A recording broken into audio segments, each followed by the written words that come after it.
We're talking about speed. Speed in itself is just how fast something goes. How fast you can measure that in meters per second, miles per hour, kilometers per year. Different things will determine different units. In science, we will use meters per second more often than not. Velocity is very similar. In fact, it's also measured in meters per second.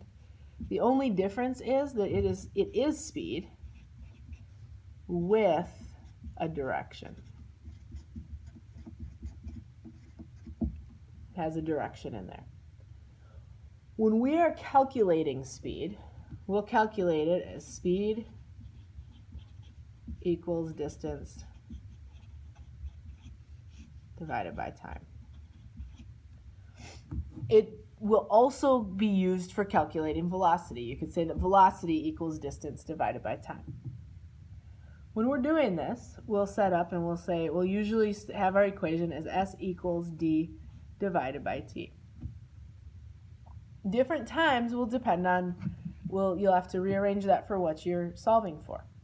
So let's look at the rearrangements.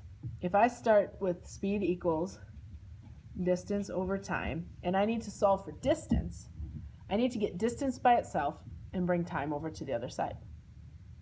Currently, I have distance divided by time.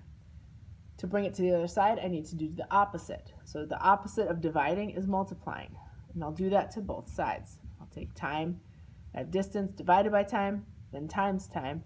It cancels both of them out, and it leaves me with distance equals speed times time. That's another rearrangement that can be useful when you're solving a problem.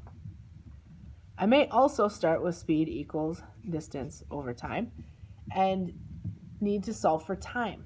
Now time's on the bottom, so the first thing I have to do to solve for it is bring it up. And to bring it up, it means I need to do the opposite than what's happening right now. So I have distance divided by time, opposite is multiplying. Distance divided by time times time would cancel it out here.